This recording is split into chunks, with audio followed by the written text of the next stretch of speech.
Você vai pra missa, mas sai com a sensação de que alguma coisa tá errada. Você tenta levar a fé a sério, mas parece que no final você tá sozinho. Você olha ao redor e se pergunta se talvez isso ainda seja a Igreja Católica. E quando você tenta falar, tenta explicar, tenta argumentar, você que é o radical, o preso ao passado, o cismático, mas isso não é uma paranoia sua, tá? Isso tem causa, isso tem história e isso tem consequências reais no hoje, no futuro e também para nossa própria alma. A crise da igreja, ela não começou ontem, ela não é uma coisa superficial, não é uma paranoia, uma teoria da conspiração. A crise da igreja, ela se trata de uma múltipla infiltração de ideias ao longo do tempo, ideias do mundo infiltradas na igreja, que mudaram pouco a pouco a forma como as pessoas vivem a fé. Se muda a forma como a pessoa vive a fé, também muda a forma com o que ela crê, o conteúdo naquilo que ela crê. Então, se acaba deturpando o que é a verdade do catolicismo. O objetivo desse vídeo é tentar transmitir um pouquinho para vocês a experiência de alguém que tenta viver a fé católica tradicional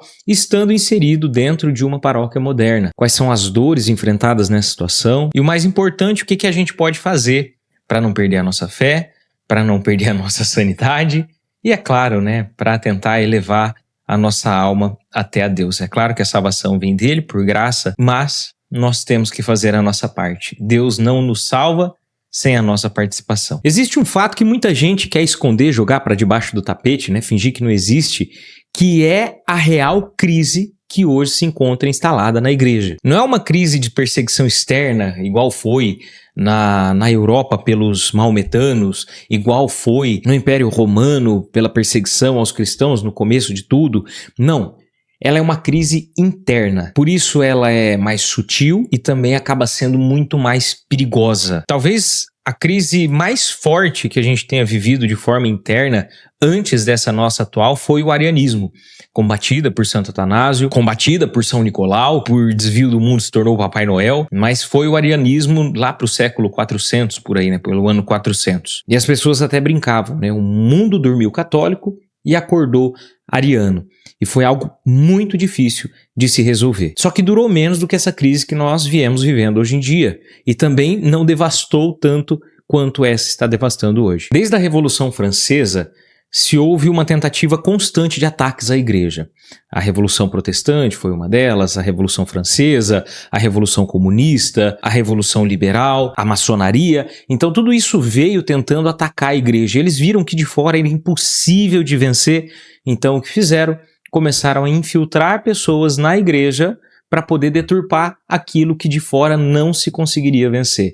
Assim, de dentro, foram corroendo aos poucos a fé, corroendo aos poucos os costumes, corroendo aos poucos aquilo que era transmitido de geração em geração, com a finalidade de deturpar-se tudo isso. São Pio X já apontava isso para nós, lá no século XIX, chamando de modernismo, que é a pior crise de todas, que é a pior também heresia de todas, porque ela é a síntese de todas as outras heresias. E ao longo do tempo, essas ideias modernas foram lentamente invadindo a Igreja Católica. Por consequência, a mentalidade dos próprios católicos. A preocupação com o sagrado foi sendo substituída pela preocupação com o que agrada ao homem. A verdade, ela foi sendo minimizada, quem sabe até relativizada, em nome de um falso ecumenismo, em nome de um diálogo.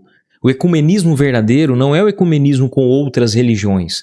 Os concílios ecumênicos sempre existiram, mas ecumenismo é a unidade entre os católicos. Isso é o verdadeiro ecumenismo. Então, aos poucos, Deus sai do centro para o homem ser inserido nesse centro. João 23 mesmo falava, que o Concílio Vaticano II, ele foi o concílio do encontro do Deus que se fez homem com o homem que se fez Deus, o que seria um absurdo de ser falado antes. E o resultado disso a gente vê por aí, uma fé diluída, confusa, sem firmeza.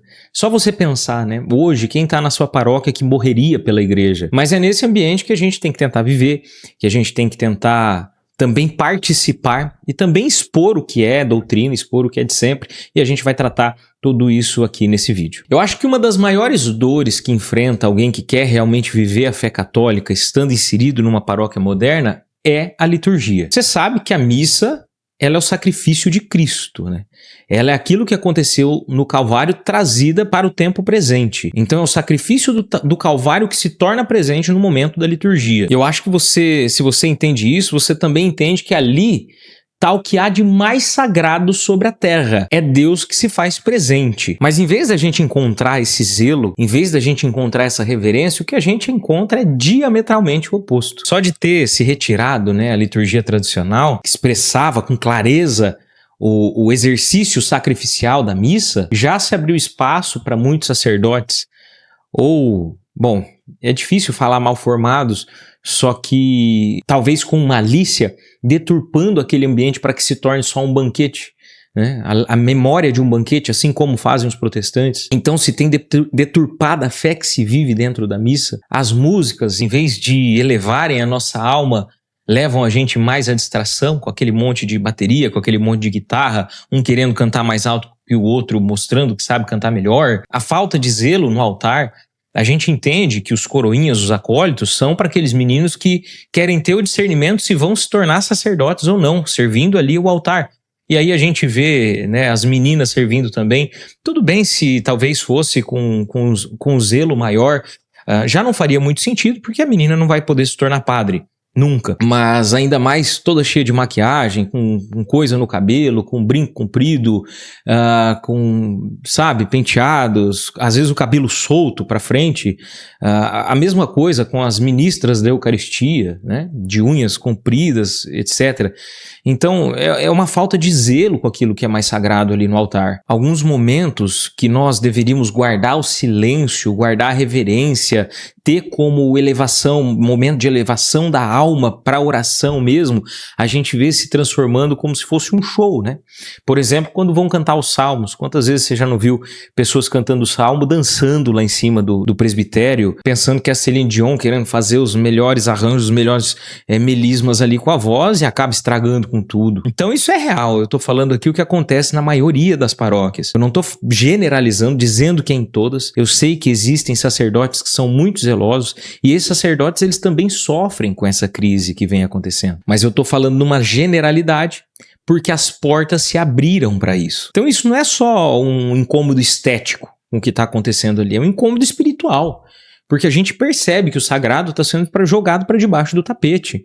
Que o centro está deixando de ser Deus e está sendo o homem. A gente consegue perceber que algo que era para estar nos levando à adoração está muitas vezes nos levando ao sacrilégio, à banalização. É o contrário. E uma grande dor, assim como a questão da liturgia que a gente pode enfrentar num ambiente de uma paróquia moderna, talvez esteja nas conversas, nos relacionamentos. Você tenta falar sobre moral e você percebe que as pessoas já não pensam mais como católicos. O uso de anticoncepcionais vem sendo tratado como algo normal. A moral sexual vai sendo relativizada, a fé é cada vez mais reduzida a um sentimento. A definição de fé é uma adesão racional das verdades reveladas por Deus. Não é um sentimento, nós até sentimos a fé, mas não é o principal. Mas agora se tornou o principal, porque o homem tem que sentir alguma coisa. As discussões políticas, elas vão tomando conta do que deveria ser uma visão católica do mundo, uma visão do reinado social de Cristo. Olha a festa de Cristo Rei. O que vocês acham que ela é? As pessoas ficam falando em direita, em esquerda, mas elas perderam completamente qual é o significado do reinado social de Cristo. Que todas essas coisas são algozes de Cristo, são inimigos de Cristo. O comunismo, o liberalismo, a maçonaria, o maometanismo, né, o islamismo, o sionismo, todos esses são inimigos de Cristo. Nós não podemos abraçar nenhum como sendo nossos aliados. São inimigos. Ora um apresenta mais isco, ora outro, mas todos são inimigos que cedo ou mais tarde vão se voltar contra Cristo, vão se voltar contra a igreja. Mas é aquilo, quando você tenta trazer esses pontos, a gente, em vez de encontrar abertura para alguém que quer conhecer um pouco mais sobre essa visão do reinado social de Cristo, a gente encontra resistência. Quantos padres a gente não vê perseguido por tentar pregar a verdade? Isso acaba, eu sei, gerando um sentimento ali profundo de solidão. E não é porque você quer se separar, é porque você só não consegue fingir que tá tudo bem. E nesse cenário a gente corre o risco de sofrer com dois perigos. O primeiro é o perigo de desanimar. Você se pergunta se vale a pena insistir, se não seria melhor se afastar, viver a fé de uma forma um pouco mais, talvez, eremítica ou mais distante daquele ambiente. Ou jogar as vestes, né, e viver a fé de uma forma superficial, como a maioria vive. O segundo perigo, talvez ele seja mais profundo, e eu acho também que mais perigoso, que é o perigo de endurecer o coração. Você vê tanto erro, você vê tanta negligência, que você começa a endurecer o seu coração e perder a caridade. Começa a olhar para outras pessoas com desprezo, passa a agir mais por reatividade, né, do que pelo amor em pregar a verdade. E aqui está um ponto crucial, porque perder a fé é um erro, nada de se deixar desanimar. Só que também é um erro tentar pregar a verdade, mostrar a verdade, acolher para a verdade sem caridade no coração, com soberba. Isso também é um erro gravíssimo. Então a gente não pode se deixar pegar nem pelo desânimo, nem pela soberba, nem pela arrogância, nem pela ignorância. Nós temos que continuar o caminho na fé, na verdade, na busca por aquilo que sempre foi crido e ensinado em todo lugar, em todos os tempos, sem perder o nosso amor pelo próximo. Amai os amigos, rezai pelos inimigos. A gente tem que rezar pelas pessoas, a gente tem que amar as pessoas. São nossos irmãos. Então é muito fácil, às vezes, a gente sentar aqui e ficar conversando numa tela ou reclamando com um amigo ou outro, mas o que a gente pode fazer para tentar contribuir com a mudança, para tentar contribuir com a Santa Igreja? Então presta atenção, porque é nesse ponto que a maioria falha. Porque tentar ser um católico tradicional não é só a gente reclamar da situação atual, é a gente tomar responsabilidade, a gente tomar as rédeas e participar de uma volta, de uma mudança de mentalidade. É claro que isso só vai acontecer quando Deus realmente permitir que isso aconteça, mas nós temos que contribuir com a obra de Deus, porque se nenhum servo se abre para a obra se fecha. Então que sejamos servos abertos à obra. A primeira coisa que a gente pode fazer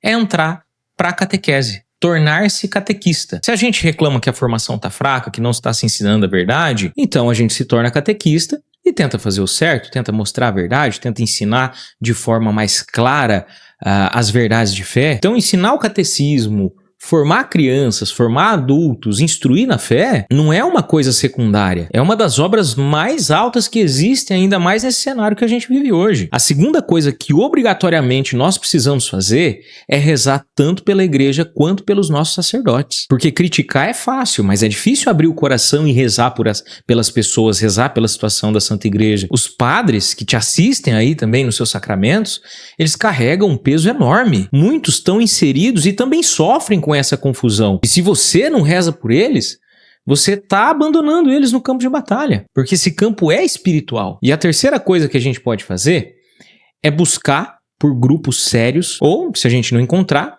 formar um grupo sério. A fé, ela não foi feita para ser vivida sozinha. Se fosse assim, Jesus não tinha constituído uma igreja, tinha só deixado o livrinho, né? Igual alguns queriam que fosse. Então, procure por pessoas que querem estudar, procure por pessoas que querem crescer em virtudes, procurem por pessoas que querem viver a doutrina de sempre. Se você não encontrar esses grupos prontos, então pesquisa aí como formar um e forme um grupo assim na sua paróquia. Um pequeno grupo de fiéis ali, com 3, 4 pessoas, vale muito mais do que uma multidão confusa, porque isso depois transmitido a outros se torna uma multiplicidade de conhecimento que vai sendo passado, que vai transformando as pessoas, claro, pela graça de Deus. E o quarto ponto e mais importante, porque não dá para viver sem isso, não dá para ser católico sem isso, é estudar a tradição. Você não pode defender aquilo que você não conhece. Se você não vive aquilo, como você vai defender essa coisa? Então estudar o catecismo, tentar entender o básico de filosofia, um pouquinho de teologia, conhecer a vida dos maiores santos. Nesse momento de crise, principalmente dos santos doutores,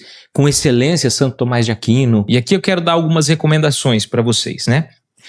Para conhecimento de fé católica, Catecismo Maior de São Pio X. Isso aqui é curtinho, é fácil de ser lido e estudado, para que a gente tenha uma visão um pouquinho mais dinâmica da coisa, né? Esse livro também é muito bom, A Fé Explicada, de Léo Trece. Depois, para a gente vir para uma questão de defesa da fé, do Ariel Lazari, Onde Está na Bíblia, é um bom livro respondendo a objeções de protestantes, e também de um padre de paróquia moderna, o padre Paulo Ricardo, um sacerdote muito zeloso e que tem uma boa obra, que é essa daqui, A Resposta Católica. E, por último, para a gente entender um pouquinho mais da crise na igreja, o Catecismo da Crise na Igreja. Sobre a vida de Santo Tomás, Tá aqui na minha biblioteca, mas eu não vou conseguir pegar agora para mostrar para vocês. A Vida de Santo Tomás por Chesterton, tá? A biografia de Santo Tomás que Chesterton escreveu. É uma excelente obra também. Isso vai te dar clareza, vai te dar uma segurança maior para defender o que você acredita, porque você sabe o que você está defendendo. E é claro, a humildade para também acabar não caindo em exagero, em soberba e se achar superior aos outros. Agora eu te pergunto, você está vivendo a sua fé como alguém que resiste? Como sempre foi na vida da Igreja Católica, ou como alguém que simplesmente vai se adaptando e se deixando moldar pelo mundo? Ser um católico tradicionalista hoje não é nada confortável. Mas, como eu falei, talvez nunca tenha sido, né? As perseguições sempre existiram. É só mais uma para a gente enfrentar. A questão não é se o ambiente é ideal, porque nunca foi. A questão é se você vai continuar fiel, mesmo quando tudo em volta pareça ter perdido o rumo. Porque no fim, não é sobre vencer uma discussão ou outra. É sobre manifestar a glória de Deus por sobre a terra através da sua igreja. Se esse conteúdo te ajuda de alguma forma em manter a clareza em meio à escuridão, considere se inscrever no canal, deixar o like nesse vídeo, porque aqui eu não estou de forma alguma tentando reinventar a fé. Eu só estou tentando viver e transmitir aquilo que sempre foi, que é e sempre será a verdade de Cristo. Viva Cristo Rei!